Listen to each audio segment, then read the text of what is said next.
5, 4, 3.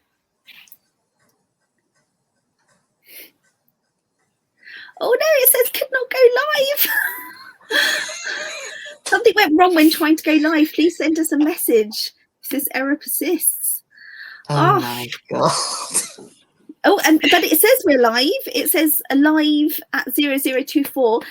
Hello, audience members. Could one of you please let us know if you can hear me and see myself and Sophie and Elinor?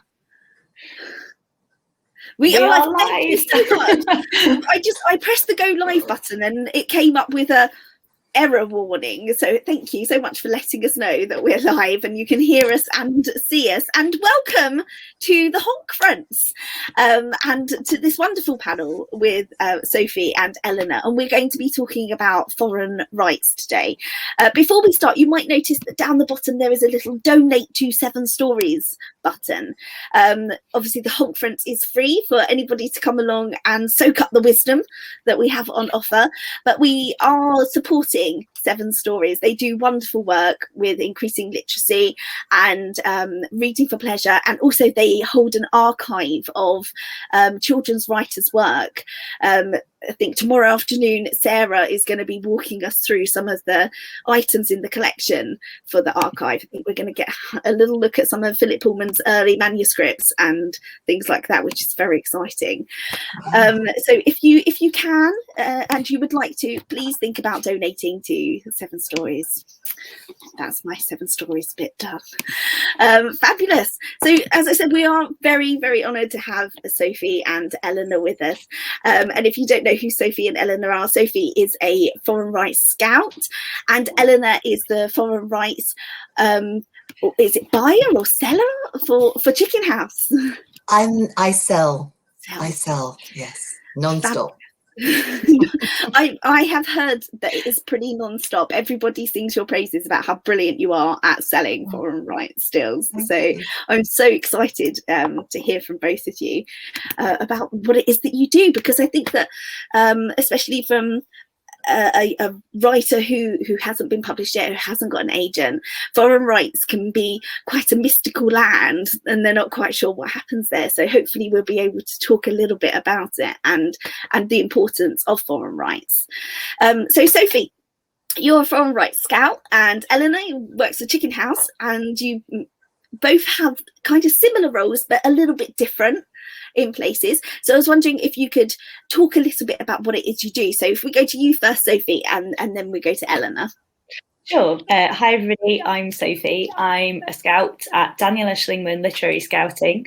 I handle all of the children's and YA scouting in the agency alongside the kind of awesome team at DSLS. And I didn't know Scouts existed before I started working in publishing, and I would not be surprised if you also didn't know what a Scout is. Essentially, we work for foreign publishers in lots of different territories. We've got clients in Europe, in China, and when I say in Europe, we're really covering kind of like the whole breadth of that continent.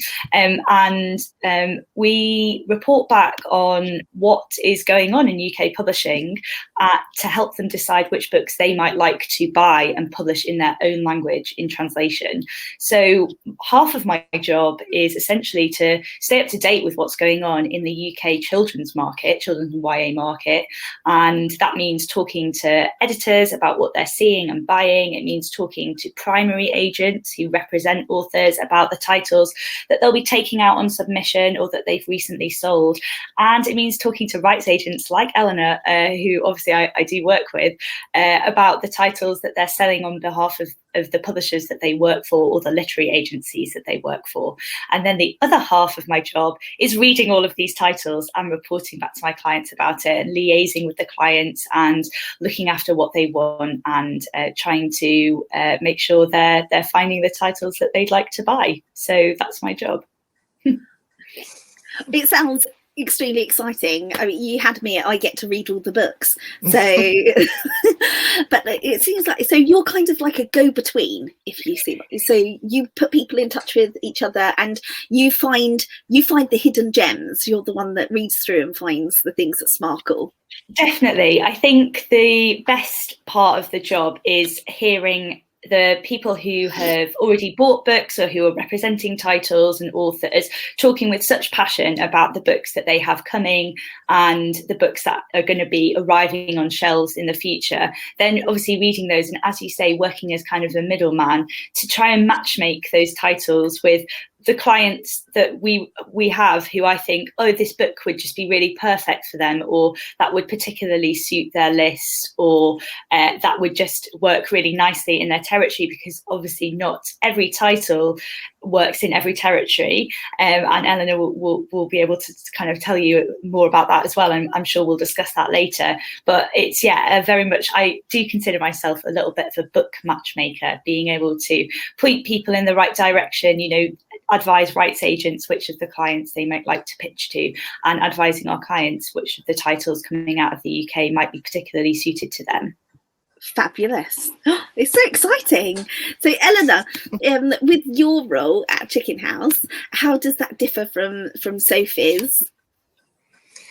Well, yes, quite hugely actually, though where it's vital to have people like Sophie to work with, because they are agents and scouts are responsible for making the book that I'm talking about a success, I hope, because I generate enthusiasm to them and they then go and pitch it to their clients. So it's wonderful to have relationships with people like Sophie, because they do half of my job for me in some ways, because they enable me to they give me lots more information. I can really focus on what their clients want. But then there are lots and lots of publishers all over the world who don't have scouts.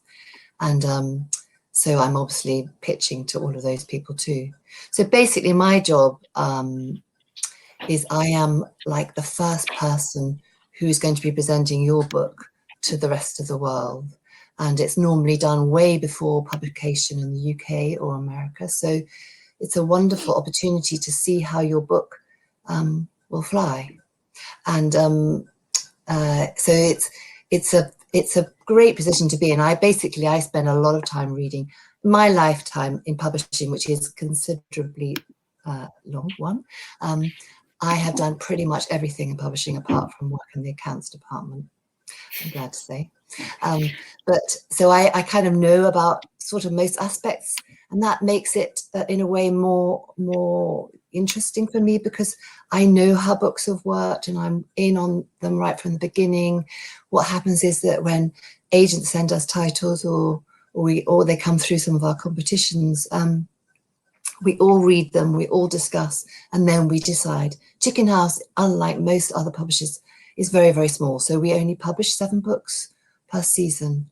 So it's a very, very united, very small group, and every single part of the publishing process is sort of worked on by all of us. So it's not like I'm sitting in a room and I'm just handed a manuscript and then I go and sell it. I'm in on it right from the beginning. And I also have a lot of contact with our authors. So when I start to work on a book to present at a book fair, or now in our new life over this sort of digital chat, I have to really get to know the author as well as the book in order to be able to sell the book in the best way possible.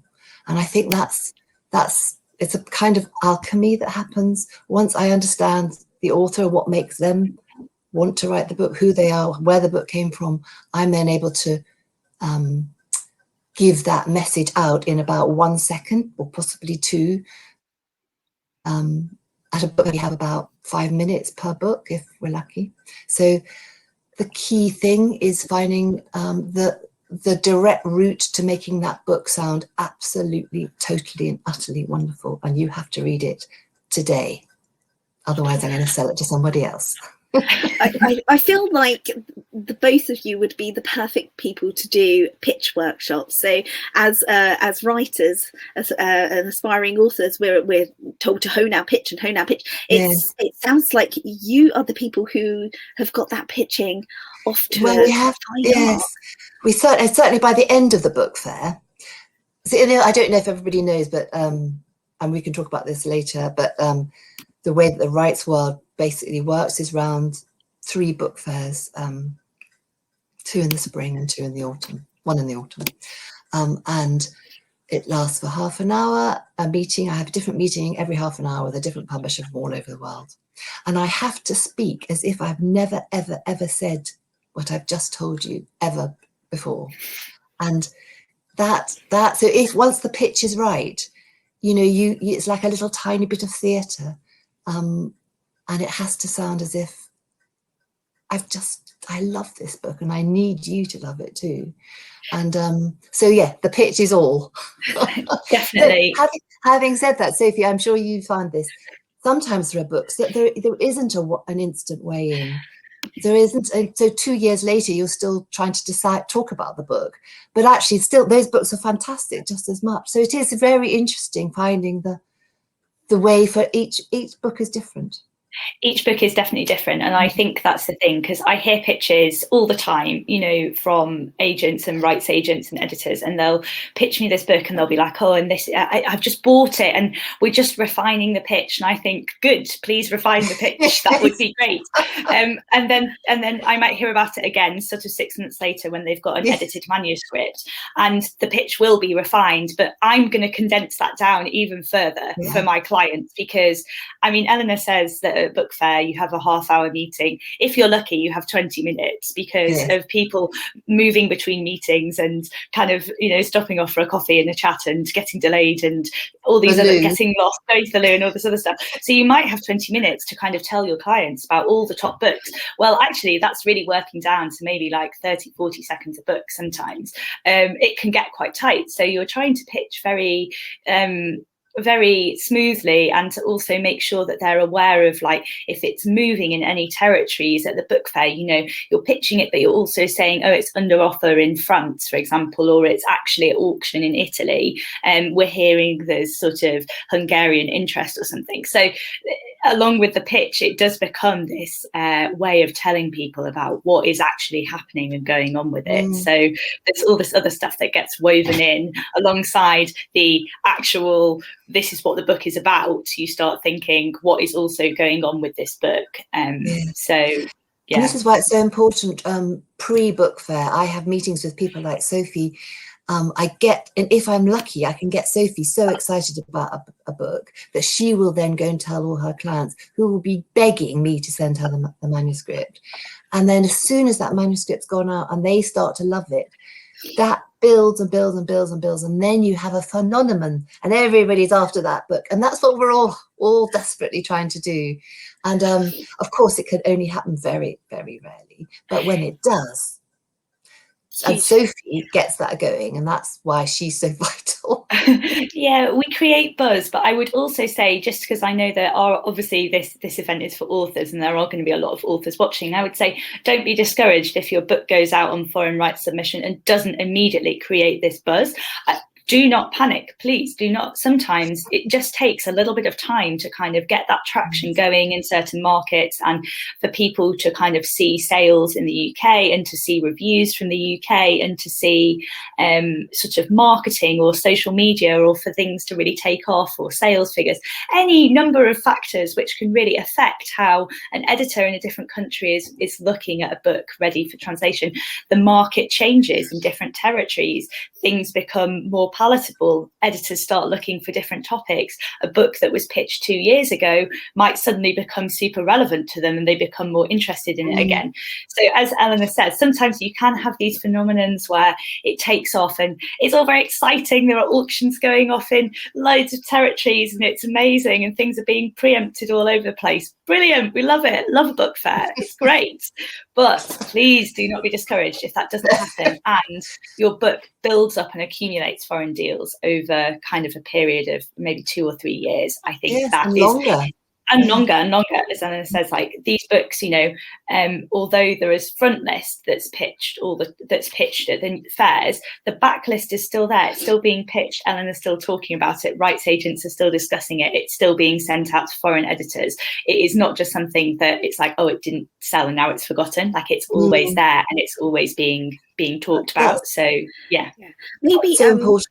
Yeah, so important to recognise. So thank you, Sophie, for making that clear, because I'm still selling titles that I started to sell 15 years ago. So, you know, as Sophie says, things change, genres change, people become interested. That author suddenly has taken off, has got a film going, and it's wonderful. And of course, all the sort of selling material changes. On the initial pitch, you've got just the cover, which we'll come on to, is absolutely vital. Can really bring in people, but that things just change. So I've just had offers for a book that I was selling three years ago, and you know, when we got the finished book, things look different. And as Sophie says, you have reviews, and what happens in England is hugely important. People really listen and hear. So, Annalise, your book's coming in May, is that right? Yes, yeah. May. So. Yeah. Scarily close. Yeah, very close. I mean, yes. So the sort of the circadian rhythm of an author, the things will change once the book is out. Then your rights department, who I think are Scholastic, they will then start sending out the reviews for the book, and you know, people will it gets a whole new lease of life. So there are many opportunities for selling rights. It's not just this little brief moment of sitting in front of me for 1 second. It carries on and on, which is wonderful. Definitely. And things like the marketing materials can have a really big effect as well. Like once a publisher generates that can, you know, being able to see not just the cover, but what things might look like in advertisement or some of the marketing and social media pushes that might go ahead with the book.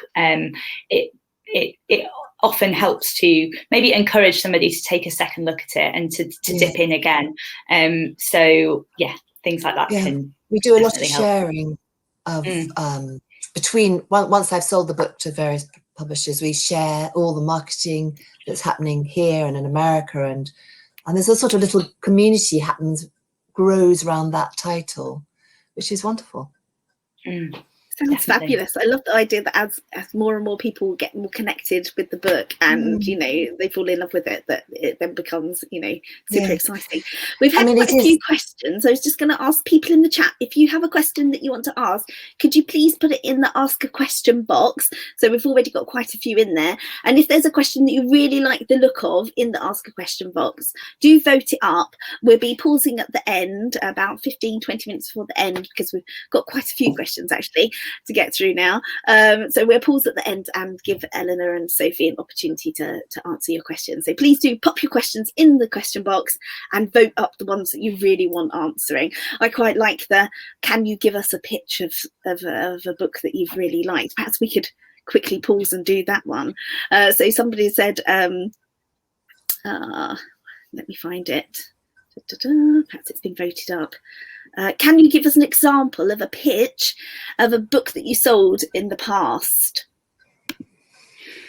I think that's a very unfair question at this very That's fine. That's fine if you don't want to answer. That's fine. It's really interesting that you should say ask that. Perhaps we have to get you both back to do like some kind of pitching workshop. I think that would be brilliant. That would be fun. Yeah, I think you have to sort of be in the zone, and I'm working my way up to do the spring launch, because so that's happening. So yes, you can ask me in about a month's time and I can give you the best. So are you having sorry, Sophie. I actually do have a pitch, which just because it was quite a memorable pitch, and so I think this is one of the examples that I think will stick in people's mind, is that actually before London Book Fair last year I had coffee with an editor, and she was like, oh, have you seen anything? And this, funnily enough, is in adult, which obviously I don't cover a lot of, but the book is represented by an agent who does a lot of children's books, and so that's how I knew about it. And the agent had pitched it to me while we were on a run in Hyde Park, because that's the type of things that I used to do in the pre-COVID days. And she had said to me, oh, it's about a woman who experiences kind of an apocalyptic event, and she ends up hiding in the body of a whale. And that's how I pitched it to the editor. And the editor got in touch with the agent, and the editor ended up buying that title. But I remember even refining that down to being like, my note here simply says a woman hides from a nuclear bomb in the body of a whale, and that was it. That was the pitch, you know. Okay, so that's the kind of condensation that sometimes the pitches get down to. I really am at like a sort of, what is the not to make a pun on this, but the nuclear gem at kind of the center of that story that I can really pick up and tell people about, whether that's you know, sort of people in the UK or it's my clients. That's the pitch line that I'm going for. Gosh, that's really helpful. It helps. That helped me to see the, you know, how much you have to distill a story to. You're basically just giving that hook to the people that you interact with when you're selling the forum. Right? Yeah, there's a really lovely line by Catherine Rundell in her Why You Should Read Children's Books, even though you think that you're old, and I can't remember the full title, but it's a great book, and it's sort of teeny tiny, and she describes children's books as literary vodka, and I honestly think pitches are like super strength vodka. They're distilled so far down, it's like the purest essence of the book. Basically, that's where we're at right now. So if it's a really good pitch, you should feel drunk off how good it is. That's your pitch, basically. That's what I love that. That's a quote right there. Yes. Sophie Clarke says, if it's a really good pitch, you should feel drunk off it. Fabulous. Oh, okay. I wanted to ask you about how important foreign rights are to publishers and to authors as well. Well, obviously, if you do well with one book, with the first book, that means that as an author, you have a lot more currency wherever you go. People are very keen to commission another one. As I said, I think earlier, it's the first opportunity the book has of seeing how people respond to the vodka pitch that I've just given them, and it creates the buzz that we've just been talking about. So then, when you then put the book out in the UK and in America, all of this momentum that the book has had can help what happens next. But as we said, even if there isn't that momentum, it doesn't mean to say it won't happen later on. But I think publishers really like the fact that they like to know who you sold the book to, because it means that it's got a sort of cachet if it's been bought by a certain publisher in France, and they respond well to that. And as one of the important things that happens is the playground chat. Now, this playground is normally the bar chat, where people talk about, oh, have you heard about that book that Elinor was selling yesterday? And no, I didn't. Let me go and hear about it. It is like the Harry Potter effect, that more and more people hear about it, the more they're willing to spend money promotioning and put you as an author right at the heart of their business. So no, I think it can be very important, but it also doesn't mean that the book won't work in that particular territory, which is England or America. So this is wonderful, really. You know, a lot of books, I sell a lot of books which do okay, they don't do brilliantly, and the book's doing fantastically in England. So, you know, everybody is different, and every genre, every sort of style can change, and then suddenly it's no longer what people are wanting at that point. And but it's still carrying on brilliantly in England. So this is what I love about our world, is that it's all so diverse and so different and changes all the time. Are there certain books that when they come in, you're like, oh, I think that this will do well in a certain territory, and you can kind of earmark them? Do you ever, when you're working on a manuscript, or when the editors at Chicken House are working on a manuscript, do you ever suggest that changing things slightly to appeal to foreign markets?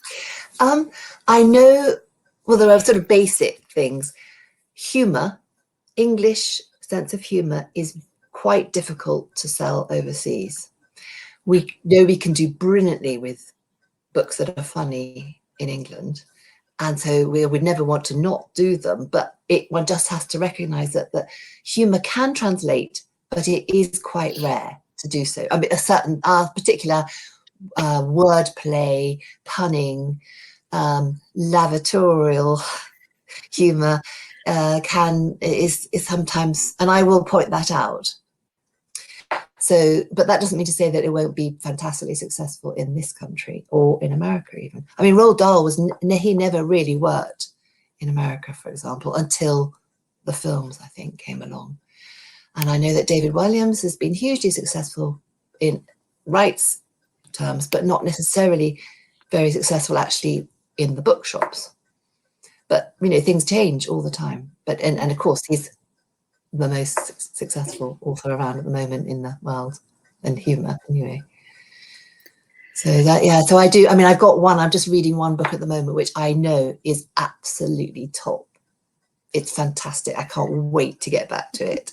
And that must be such an exciting feeling. It's very exciting, but it is, but I think it will work with a lot of different countries. So that's really good. But yes, but then we do lots and lots of books which are enormously appropriate and work really well in this country, and that's brilliant. How do you deal with that, Sophie? Well, it's really specific because it's more based around what our clients are sort of specifically looking for. And obviously that's related to what is kind of working and selling in their particular market and their particular territory. But also, you know, some of our clients have more commercial lists. Some of our clients have more literary lists.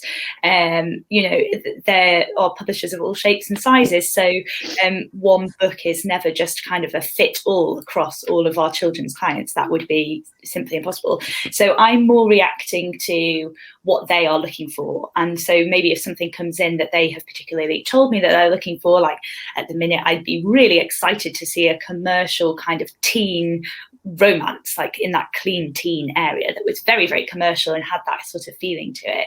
I would immediately be like, well, this is going to work in several of my territories. You know, I'd be really wanting to recommend it to at least 2 or 3 of the clients. I'd be like, yes, that's great, perfect. But I think something that can happen, I know Elinor just referred to sort of like British humour and stuff. We do sometimes say this feels very British. Now, that's quite a tricky situation because there's a lot of context around that sometimes as well. Sometimes you think to yourself, if there's a lot of really, really British slang, for example, that's going to be like quite hard for translation, that could be quite difficult. If there are a lot of British cultural touchstones included, that could be an issue. None of these are like death knolls for a book in translation, absolutely not, but it's our duty to kind of flag things up that may be an issue or that our client editors should be aware of. I think at the minute, the thing that's really interesting to me is that we have actually seen a resurgence in wanting kind of almost quite British stuff, thanks to the Netflix show Sex Education, which has really sort of like, people have been like, oh, but Brits are quite funny in YA. This is quite good. So I think actually things like Netflix, where shows might travel, and Prime, where shows go all across the world, can really like spark a bit of an interest and be like, actually, we do want something that's quite British. We would like that, or we want something that's kind of reflects a humour that we've seen or an issue that we've seen discussed on screen. And I think that those things can really help to make a book more appealing in a market as well, or internationally. So yeah, that's how I deal with that. I love the idea of other mediums influencing. Yes, it's brilliant, because we often think of it going the other way from page to screen, which Barry is going to talk about tomorrow, actually, on one of our Crowdcast channels. So do check that out if you're interested in how books get from being books to being a visual art on our screens, big screens, small screens. But yeah, it's quite interesting to think of it going the other way as well. And we famously did that actually with Billy Elliot, of course, which was, you know, a film, a screenplay first of all, and then we teamed Lee Hall up with Melvyn Burgess, and that was one of Chicken House's biggest successes in terms of international rights, and continues to sell.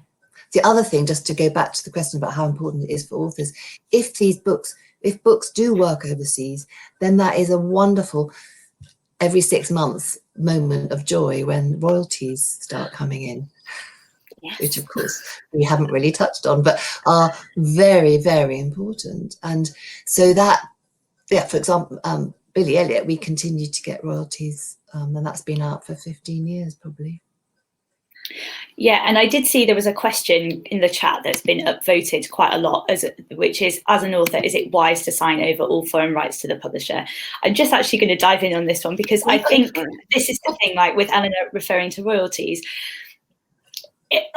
this is really tricky, and this is, I think, why you need, or it's very good to have a good agent who can help advise you on this, because I think this is the thing, that it's about money, basically. Like, foreign rights deals can be really positive for an author's income, not just in the short term in terms of signing that contract, but as Elinor says, in terms of royalties.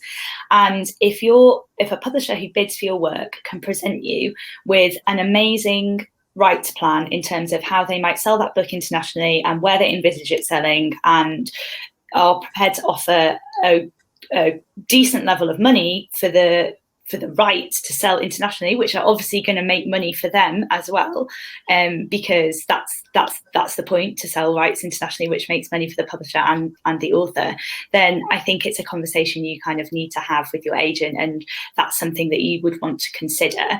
If you think that your agency can do a better job retaining the rights and selling them themselves, then that's that. Then that's a conversation you need to have with your agent. I would never make it. I think there is no catch-all prescription for whether you should or should not sell world rights to a publisher, and it very much depends on the level of the offer, the rights team who will be handling your book, the vision that the publisher has for it, and what your agent says, and any other competing offers and the comparisons between them. So that is just my advice now. And a big part of it is also about royalties, because if that book sells in different territories and you get those initial advances in different territories, you will also then hopefully start to see royalties from different territories, which can be a real bolster to the income of an author. So it's really a tricky question, and I don't think there's a catch-all, and I'm sure Elinor would be able to give some better advice as well. But I think that we cannot shy away from the subject of money in that situation. So just putting it out there. Yes, we're in it for the art, but we're also in it for the money. Well, of course, absolutely. Yeah, so that's why, as Chicken House, we are a very small company and we have a very small list. And so therefore, giving world rights to us generally means that there's a lot more attention given to every title, because we don't have 200 books to get through in our 20-minute slot at a book fair. So I think it is definitely a very, very interesting and difficult question. And often it does come down to whether or not there's a relationship that can develop between you and the publisher and someone like me or the editor. Those are the people who are going to steer you through the muddy waters and to success, we hope. But certainly the big dream is that the initial advance that you've been offered for the book, and if you've given world rights, then every time a rights deal is done, a bit of that initial advance is eaten away by the incoming money from France and Germany and Poland, etc., etc. And then the dream is that by the time the book is actually out in the UK, you're going to start earning royalties quite quickly, we hope. And then when we saw the film deal and everything else, and it's all a joy.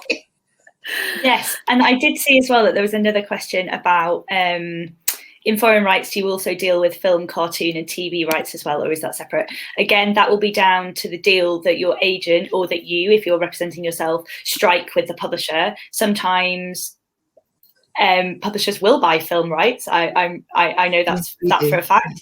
Sometimes the agent and the author will retain those rights back to themselves and the agency that's representing the author. So it's very dependent, and again, just goes on a case-by-case basis. So and on the level of advance that the publisher might be able to offer you. Certainly it's become more and more rare for an author who has an agent to release the film rights unless one can do it in some joint way. Possibly, we've got our own little film company, which Barry and I run, and we've been quite successful in selling film rights.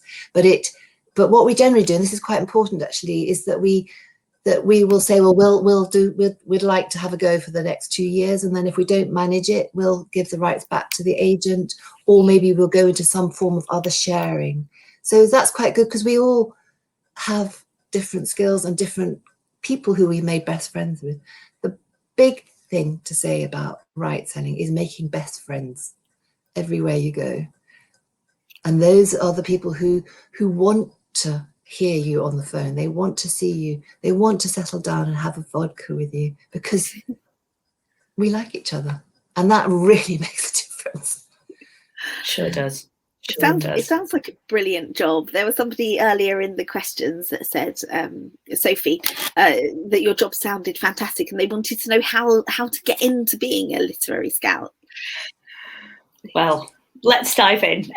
Okay, so as I said earlier in this chat, I did not know Scouts existed until I got my first job in publishing, which was 5 years ago, and I became the editorial assistant at Penguin Random House Children's here in the UK.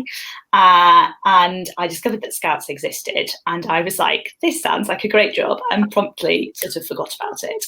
And I went on to work for a couple of agencies, and then when I sort of got to a point of thinking, oh, what can I do next? You know, I had reached a point where I knew I didn't at that point in my career want to take on my own clients, and I didn't really want to strike out and be an agent, but I knew that I still love children's very much, and I was like, oh, what can I do in this area?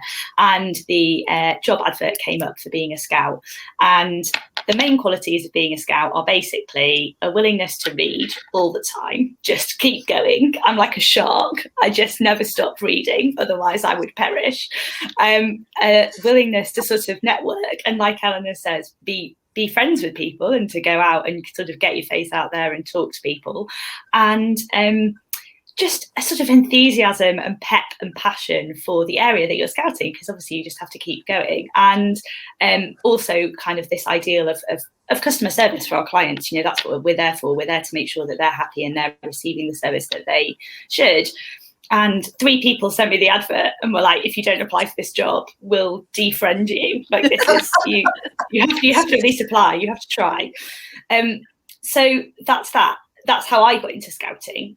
If you are interested in scouting and you think that that is like a career path for you, I would advise you to do some research on literary scouting agencies in the UK, and to keep your eye open for any positions which may become available there. That obviously kind of like some people start off on the admin side and move over to kind of the scouting side. I was obviously very lucky to come in at a mid-level role that was a scouting role, although obviously I still do loads of admin. Don't think that it's all just fun and games.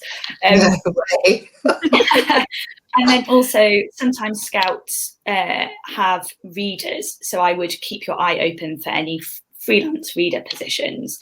And I've also seen a few questions as well about, are scouts freelancers? That scouts, there are actually not sure how many scouting firms there are in the UK, but I'm going to say about 8, and they really vary in size basically. And so some people are a sort of one man band, and the team at DSLS is 8 people. So, you know, it's very different, and it really depends. So no, I'm not a freelancer. I earn a monthly wage at my job, and that's what I do. So, you know, I do it every day, 8 till 4:30. That's where I am, scouting the UK. So, and then of course there is you can also do other things as well, can't you? As well as be a scout. I mean, Natasha Farrant, who everybody knows about, who's just won the Costa, she's a scout. So a lot of her time is spent reading children's books and YA books, and then she spends a lot of her time writing. So it is possibly quite a good combination. Have you got any ideas about writing, Sophie? I would have to keep that under my hat for now, Elinor. But I will also say that Anna James, who writes the Pages and Company series, she used to work as a scout as well. So I think because you see so much of the market, I think sometimes people do. It's a very, very useful overview of kind of what's going on. But that's my advice for getting into scouting. Like, basically, it's quite tricky. There aren't a lot of firms, and it is a small area. But if you think that it's something that's for you, those are the kind of 2 paths that you can take. But also, like within publishing, working in rights, working in production, working in design, working in editorial. Eleanor said she's done everything. Like, yeah, I worked in, as I said, 2 agencies and in editorial before I became a scout. So there are lots of different routes into it. Yeah, definitely. And being a bookseller is the other way, of course. Yes, definitely. I was a bookseller initially. Both Barry and I were booksellers. So Barry and I have been working together in publishing for nearly 25 years. So I feel like Barry and I kind of we've read pretty much every book for the past 25 years. And yeah, it is this, and what's so wonderful is that still books come along that knock you sideways, and that's wonderful. Yeah. And I guess it's those moments, isn't it, when you're reading something and you're just like, gosh, this takes my breath away. Yes. We've got to sell this. We've got to have it. I think it's so interesting because I read with like 3 different hats on. So there's me, there's Sophie who's reading it, and sometimes I read a book and I think, gosh, I unusually really love this. Like, this is great. Then I'm also reading with kind of my sort of UK market hat on. Like, how will this work in the UK market? Like, how's this going to go? And then I'm reading as well at the same time with my client hat on. Who will this suit? Where will this possibly work in translation? What will go on? So there's a lot of like competing things, and sometimes you can be reading something and you're like, I really love this, and you're thinking to yourself, I'm not sure this is going to work in translation. I just don't know if it will. But equally, then sometimes as well, I love to be surprised. I love when something that I thought, I'm not sure this will work in translation, people start to really go for it, and maybe one of the clients really loves it and they actually go for it in the end. I'm always happy to admit in those situations I was wrong. So that's we have to be. What's so wonderful is that you really, really think that this is the book, and 2 weeks later it's that other little book that you just thought, oh yes, possibly maybe one person will like that, and then that's the one that took off. So it's amazing. Just one other person to bring in when you're reading is I've got an 8-year-old inside me who responds, a 12-year-old, a 16-year-old, and a 150-year-old person too. Wow. Yeah, because seeing how it works for each of them, for your reader, for the person who's going to pick that book up. So I was thinking when Sophie was speaking, so Sophie gets to see books after they've been acquired, but Eleanor, do you ever get to see things during the acquisition phase? Yeah, absolutely. Yeah. Oh no, totally. No, I'm writing right at the beginning. And if I don't think it's going to work overseas, that doesn't mean to say we won't buy it. It will just mean that we've bought it knowing that it may or may not, and then I could well be proved completely wrong. So yeah, no, I read everything that we acquire, and we all have a view, and then it depends on what happens after that. But absolutely. And I guess depending on whether you know that you think it's going to sell well in foreign rights depends on whether you make an offer for foreign rights or just the UK rights. And quite often, and the author's agent will only be interested in World English, in selling World English rights. Others will be willing to consider selling Mongolian rights as well, and Isle of Wight. So yeah, but it really depends, and we have to make a conscious decision with our financial hat on as to what level we can go to. And then there are some books which, like the unicorn book that came out for Frankfurt that suddenly somebody asked me how did I do about my pitching. At the Frankfurt thing, I decided to add a unicorn into every single book I was talking about, just to see if that would get anybody going. Oh, I love it. Especially with the mass murdering book. Oh, there was a unicorn who popped in, by the way. This is complete realism with a unicorn. Yeah, totally. Yes, I think that's the thing. Like anything that seems to start a new trend is obviously something that we're all really keeping our eye out in foreign rights, because, you know, if an editor says to me, "Oh, I'm seeing a lot of books with vampires in," all of a sudden I'm like, "A vampire's back? Is this what's happening? Is this a thing?" And it is very funny the way that there will often be books which are from completely different authors, represented by completely different agents, sold maybe a month or so apart. And they're never obviously exactly the same, but they might be like both about ghouls, or they're both about a particular sort of domestic issue. And you think that's so funny that these two books have hit the market kind of at the same time. Like there's obviously a seed that's sort of germinated in people's minds. So, have you ever read Big Magic by Elizabeth Gilbert? No, but I can. Is that what happened to that? Digressing slightly, so Big Magic is about the craft of writing, and so she has this idea that the ideas are kind of like born in a cluster, and they go off and they find people and they tap them on the shoulder and they're like, "Hey, write me." And if you don't pay them enough attention, they will go off and find someone else. But obviously they've got siblings that are of the same ilk who are all out finding people at the same time. And so I just love that idea, and it gets backed up, obviously. I can easily believe it, but yeah. Shall we take some more questions? We've got lots of questions. So I'm going to go with the one that's had the most votes so far, which is, what 3 things would you recommend to keep in mind to make sure that your book is as translatable as possible? Obviously, we've talked about trends in the market. I think it's really difficult to write to a trend, but maybe a bit like Elinor was saying about humour. And I know that sometimes using certain language, it will get changed. So just to be aware of that. Language, certainly. I mean, for example, when we sell a book to America, they Americanize it, and quite often with the humour too, so that they just won't work, and particularly things to do with sex. People have different ways of talking about sex or being happy to have sex in books, etc. Or violence is another really important one. But I think, what were the 3 things? You have to completely believe in the world that you are creating. And that world has to be so clearly written and imagined in your head that it's totally convincing, even if it's about a thing that nobody's ever thought about before. But you have to believe it totally. And obviously thinking about, will this work in Italy and will this work in France, is not a good way to go about your creative dream, because as a result you're just sort of right by rote.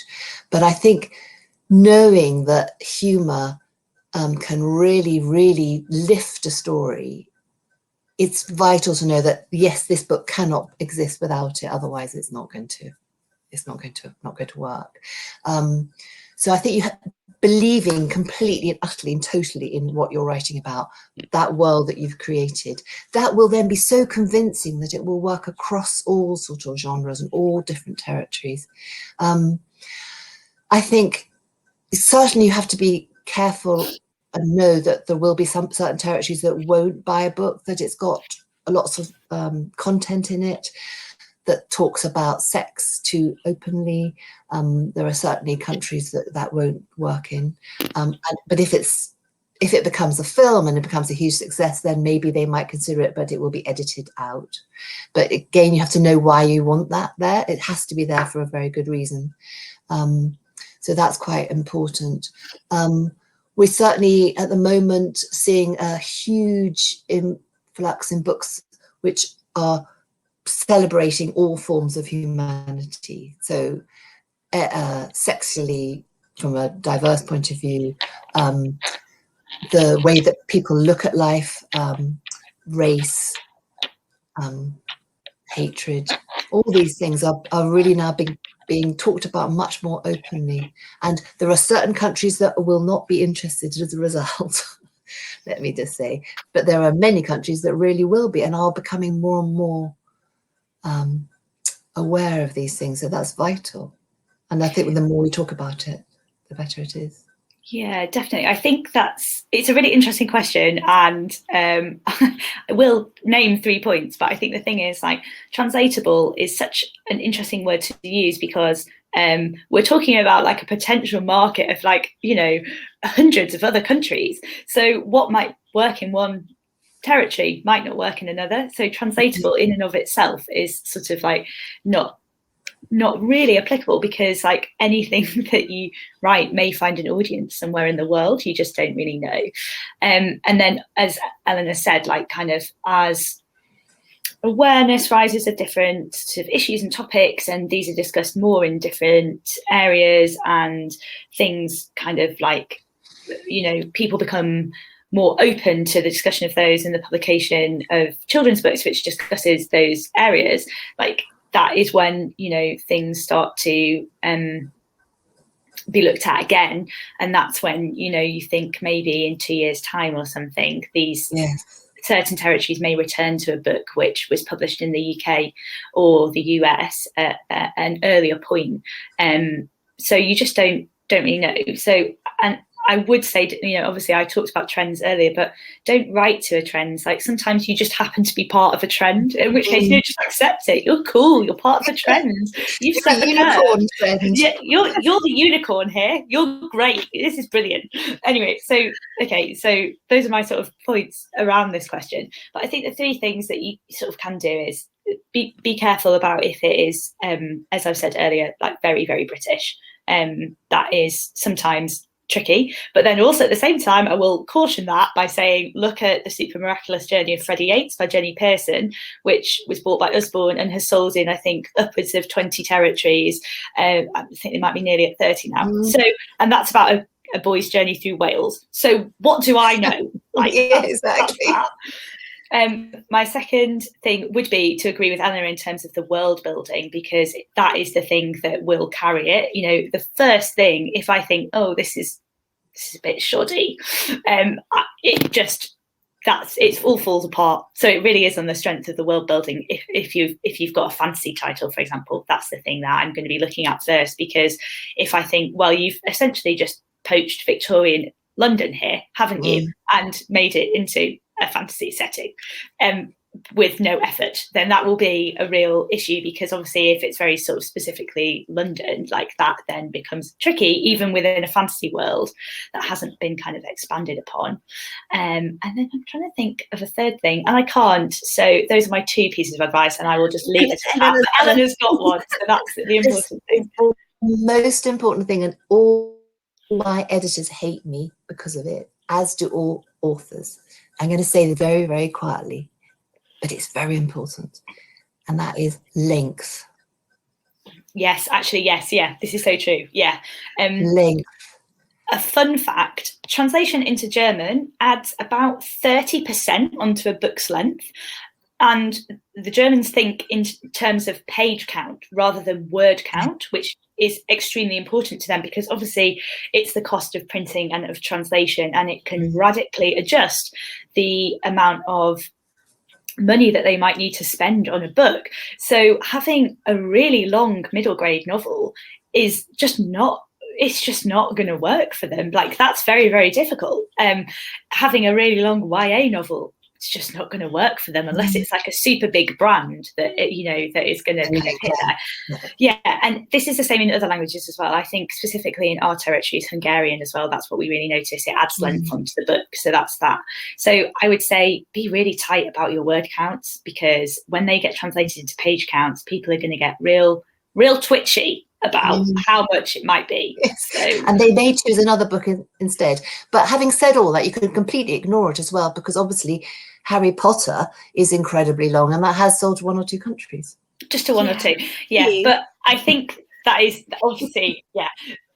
there are series that have done exceptionally well despite being so long. Yeah. Twilight, Hunger Games, Harry Potter, but Yes. like we're naming huge brands here, so like. Although obviously the first Harry Potter was not that. I just happened to have the first Harry Potter. And that happens to have it right there. That happened to be the one that we worked on, Barry and I, and she did agree to cut. So we did that, but nobody else managed it. That's the first one. And if the other thing is as well, like obviously you might be writing your book, which it may sell in the UK as part of a series, as like a 3-book deal or something, but it may be that you have written the first one almost as if it could stand alone. So it may sell just in a 1-book standalone deal to a territory while they work out whether it worked. Are they going to invest in the other 2 titles in the series? So I would say as well, like if you are writing a series and you can have some kind of like resolution at the end of the first that, while leaving the door open, also makes it work as a standalone, this is extremely tricky. Don't, lean into that. Just go with it. Like, just be like, yeah, it could work as 1, it could work as 3. I'm flexible. I can do whatever. Very good point. Very good point. I feel like I'm just opening up more questions for people, so I am like really sorry. Yeah, we're going to need another hour now. Okay, so we've only got 5 minutes left. There is a question in the chat that said that they were interested in how to work with you, Sophie. So is Twitter the best place to connect with you if they want to carry on that conversation? Yeah, obviously we work with publishers in the UK of all shapes and sizes. So I do talk to indie publishers, and I talk to kind of like the big 5 as well. It's not, or the big 4 now, I suspect. So it's not like I am exclusively focused on one area, but yeah, just find me on Twitter and we can kind of work out. Usually with independent publishers, they work with like a freelance rights agent who tends to handle their rights because they're usually too small to handle rights in-house. So I talk to a lot of freelance rights agents as well. So if you're working with someone like Helen Binns or Margot Edwards, like I am talking to them, and I will happily liaise with them about your titles. But yeah, find me on Twitter and we can talk about it. Fabulous. So the last question I thought we'd come to you, somebody was asking about how things have changed with the pandemic, and especially the playground chat that you were talking about, Elinor, and the idea of getting that buzz. How has that changed? How is your working? Because there's no Frankfurt, no Bologna, no London Book Fair, but obviously we're having some kind of virtual thing going on. Exactly. Yeah. Well, that's been a huge challenge, and one of the ways that we got around that initially last Bologna, and they've become so successful that we've continued to do them, was to create the most enchanting tiny little film that we send out to publishers and scouts and everybody around the world to try and get them to feel like that we had books worth bothering with. And so we created this thing called the Children of the Chicken House. Barry and I pretended that because of COVID, we of course weren't allowed to work. So we got the children who are children of people who work at the Chicken House to do our work for us. And they then presented the books. And it was just it seemed to create such a buzz. People were talking amongst each other. All the different groups were talking about it.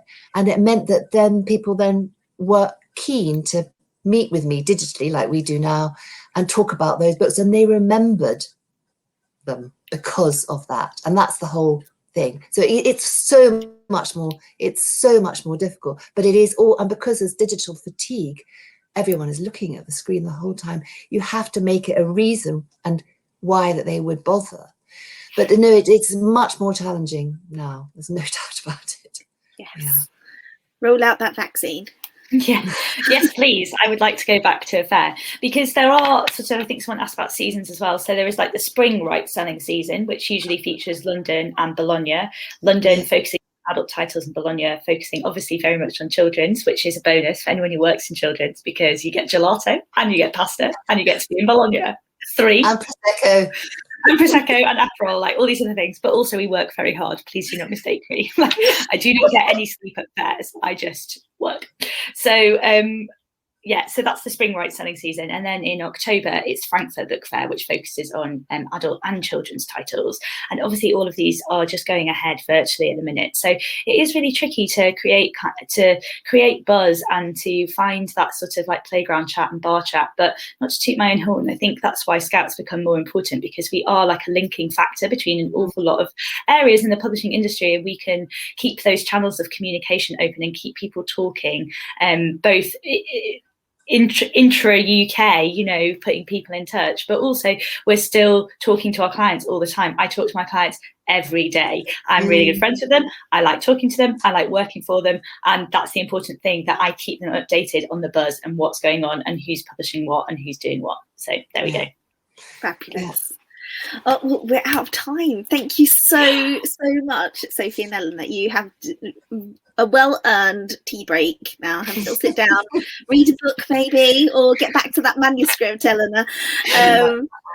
But thank you so much for being part of the conference. And I want to say thank you to Debbie, who has been our backroom admin for this event. And also thank you to our 13 volunteers who have helped put on the conference. We couldn't have done it without them. So thank you so much, Eleanor and Sophie. And thank you, wonderful audience, for all of your questions. I'm sorry we didn't get round to all of them. But you were reading your books at some point. Yes. At some point, I hope to read all 324 titles of everybody who has watched us today. How many people there were? Yes. How exciting.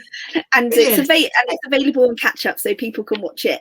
They can sign up for the event anytime afterwards and just watch this as a recording. So do spread the word. If you've enjoyed the event, go onto social media and let people know how awesome it is and that they can come and watch this at any time. Off to get a vodka, somebody's put. There we go. Me too. The other thing, just quickly, we have also published quite a few golden egg people. So indeed, yes. So James and Maya, and yes, lots. There's lots. So definitely a very good forum. Yeah. Fabulous. Anyway, Wonderful. thank you very much. Thank you ever so much. Cheers, everybody. Take care. Bye.